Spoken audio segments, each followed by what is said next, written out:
point in talking about that lime there the other day because you just wouldn't hear me with the wind. It was terrible. But we're getting lime spread. We got 125 tonne delivered from Roadstone. We use Roadstone lime because the man that spreads our lime deals with Roadstone. Roadstone say it's the highest quality lime you can buy in the country, purely because of how fine the grade is on it. So there's an awful lot of lime that's dissolved straight away and can be used by the plant straight away. Now I don't know, all I do know is he was spreading on Saturday last and the dust was scandalous out of it, and it's definitely very powdery in the pile, so it probably is that bit finer than we used to deal with Bennett's Bridge down there in Kilkenny, but this definitely does seem to be a little grade better again even. But anyway, 125 tonne, it's going out on silage ground and stuff, so there's about 60 acres or that 65 acres spread. And it's going off soil tests, so that would be historically land used for, before we rented it, like historically land used for cutting silage off every year, and it wouldn't have got much lime back. So the most recent soil test there had some fields down with a pH of down as low as 5.75, which is terrible. You can't expect grass to grow really well, you can't expect to utilise your phosphorus, ends up getting locked up in soil at that pH. Your nitrogen efficiency is very low, so you could be losing 30% of the nitrogen that you're spreading at. So look, lime is fairly important, and you'll hear it drilled into you all the time about how important lime is to get it out, and I think everybody understands how important lime is to get spread. But a huge issue with lime down here is, when do you spread it? Like, I mean, the time of the year to spread it obviously is clear because you can't spread slurry afterwards, and you can't use ordinary urea afterwards. So the best time of the year then is the autumn time.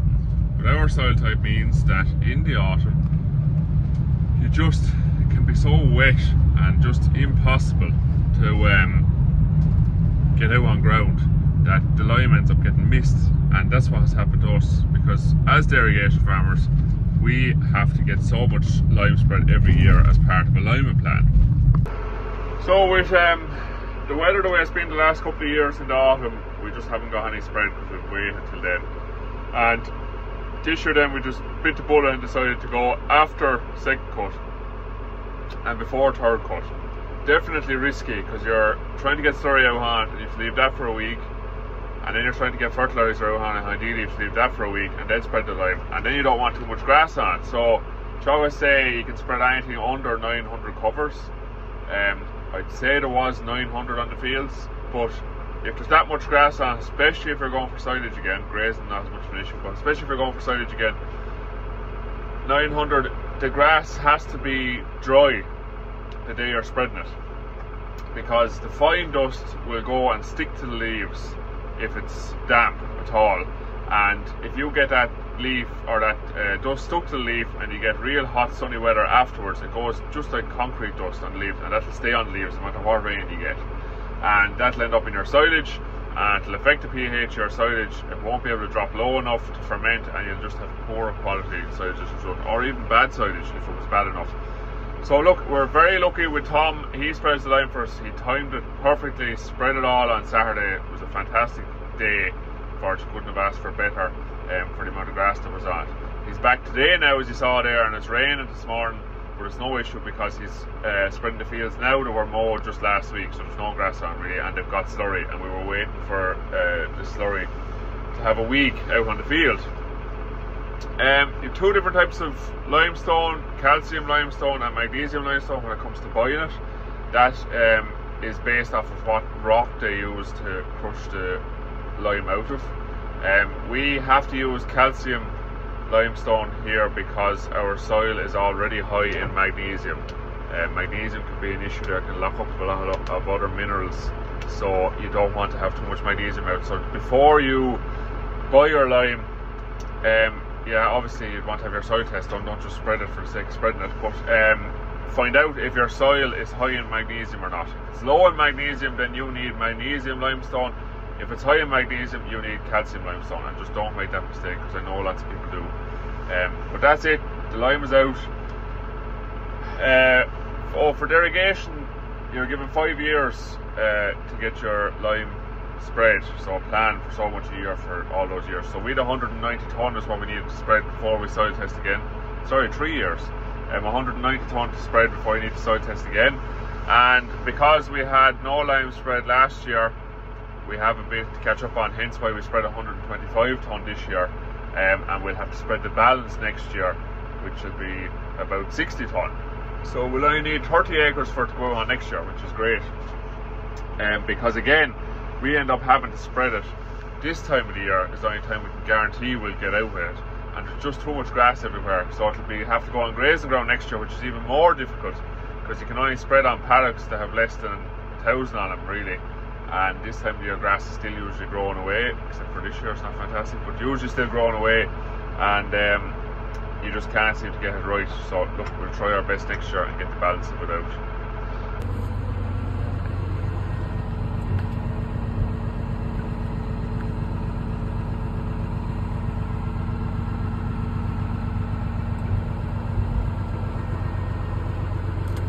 That thing there is called a fire stick. Paul and Sid were at the big steam engine rally there that's on in Strab Valley every year, and they picked up 3 of them, one for all the tractors here. So they're pretty much a fire extinguisher. So a lot of you know what they are already, but they're pretty much a fire extinguisher. They run for 100 seconds, so about as long as any other fire extinguisher will run. But they're that size, like they're tiny. I'll show you in comparison in my hand here. See? Tiny, and they come with that bracket, so it's not a great bracket now, but Paul put the bracket on and then put that little tiny cable tie on it. If you're in a hurry and you give that a pull, you know, you'll just break the cable tie. So you usually won't be in a hurry when they come to use them all them. But yeah, they run for 100 seconds. They last for 15 years. So an ordinary big fire extinguisher, you've no room for in the cab or anything usually. And they don't hold their pressure and stuff, so you usually have to get them refilled or certified at once a year.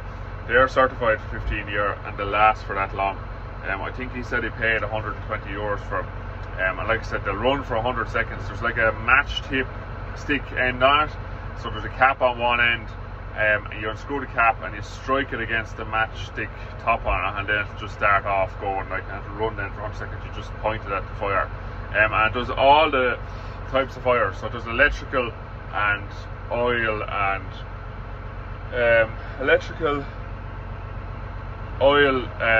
or any of the types of fires. So you don't have to have a specific type of fire extinguisher for all fires, because sometimes on machinery, like, it could be electrical or it could be just an ordinary type of fire, so they'll do it all. So just thought they're a good joke, and people might be interested in getting them for their own machines there. Very handy, the size of them, I think, is the main thing, and the fact that they're safe and usable for 15 years, a long time.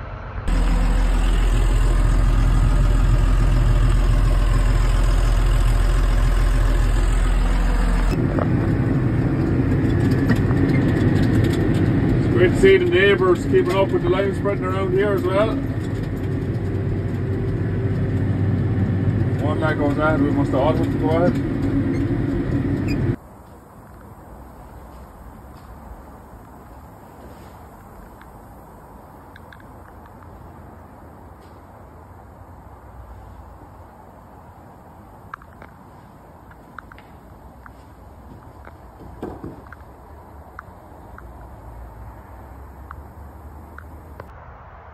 As you can see, Paul has the stickers on her now. She's inching closer to the end. It's just hard to get time to spend a few days at the minute there, because it's been second coat silage and slurry there. He's been tied up with that, so look, it'll calm down a little bit. There'll be a bit of a gap now between now and third coat in 3 weeks or 4 weeks time. So I think he's pretty much on to get the rims painted and get the rest of it put back together, and she's sort of finished then. But it looks good now. Very impressed with it. Stickers have really finished the half.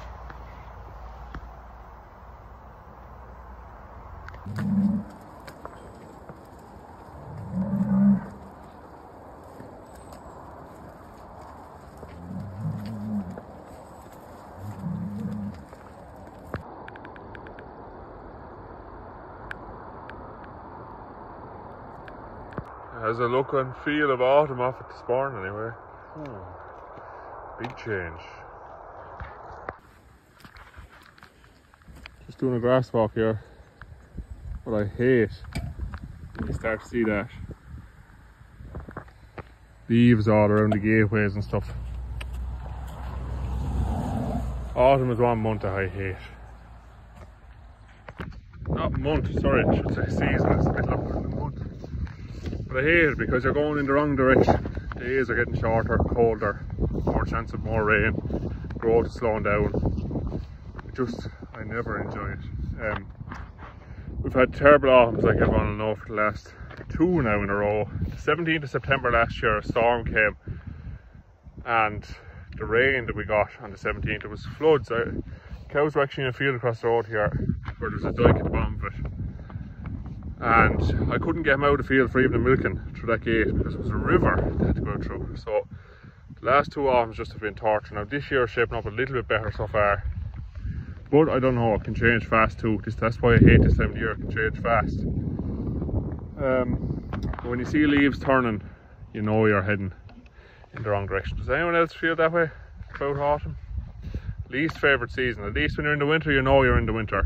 Autumn, I'm kind of on edge, you know, have we got another week or another week or another week? So, just how I feel about the whole thing. But doing the grass walk here today, grass looks good everywhere again. Last week was struggling a little bit. I was away over the weekend and I think they must have got a good bit of rain. So the whole place is greened up. Urea actually has shot up in milk, which means definitely the last round, but maybe the last 2 rounds of fertiliser weren't really utilised by grass because it was a little bit dry, and it seems to have taken all in now. So we'll push on now and keep it growing and keep it fed for as long as we can. Closing date for fertiliser is the 15th of September, so we're going this year now with the weather being a little bit better. I think I'm going to fertilise right up until that day, and hope then that, you know, we have 4 weeks up until the 15th of October, if we're going well, that we can keep cows out and keep grass in front of them up until the 15th of October. So fingers crossed.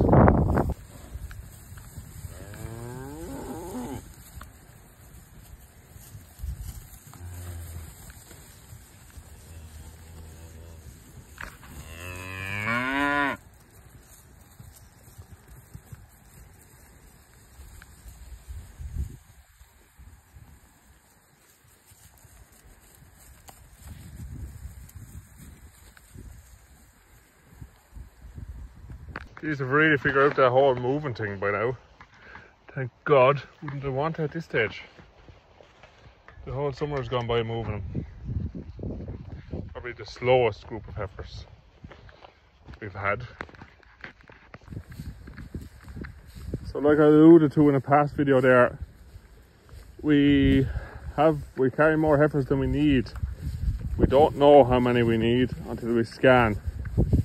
It will depend on empty rates in cows. I'd expect empty rates in cows will be higher this year than normal, purely because of how tough the spring was. And even while cows were being bred, they were inside at times here on this farm. So we carried just about 60 heifers here for that reason. And the first week in September, these will be scanned and the cows will be scanned. And we'll have a number that we'll want to calve down next year in order to get a number that we want to carry for next year, and all the surplus then will be for sale in calf, obviously, with known calving dates. All these are in calf to easy calf and Angus bulls there. You just see little lads in there. So we'll be picking out some that we want out of it, and then there'll be a catalogue done up and people will have to pick then of what's left for the rest of them. But they're a super little batch of crossbred heifers this year. Really happy with them. If they're what somebody likes, or they're a pure type, I'll be making it known online after scanning when they're for sale and how many are for sale. So full milk recording results for the mothers as well, and for their sisters as heifers, so to give you an idea of what they'll do in their first year and second year, etc. That's a whitehead, don't worry, you won't be getting her. And there's one more whitehead there, you'll have seen it in there somewhere. I can't see him now, but there, a white heifer, obviously not for sale, but there will be some of the rest. So we both ran out of time and the funds, really. We don't want to spend it on it. We got all the rest of the fences done, and I said it a couple of weeks ago, we had a couple of fences we want to get finished, which was this one up here and 2 joining that field in there. Because even when we had all the rest of the field fenced permanently, the heifers always found the ditches that weren't permanently fenced. But anyway, the problem was that there pretty much wasn't enough power in the wire fence when it was hooked up to all the rest of the fences and just on a battery fencer. What we changed then was, every field they go into, we isolate the fence that's not permanent and put its own battery fencer on it. And full power then, because it's a little short length, not hurting, not attached to any of the rest of the fences. And the heifers have not looked at since. So, not going to be permanently fenced on this year, we're not going to bother. We're going to save a few pounds for something else that'll be needed probably during the winter. Or for cash flow next spring. So, that won't be done this year, and this won't be done. We'll see how the year is looking next year, and we will finish it next year if there's a few pounds spare lying around there. But with how the last 2 years have went, I can't see there be any spare money lying around for a couple of years while we get everything tidied up, if we get the chance to tidy everything up.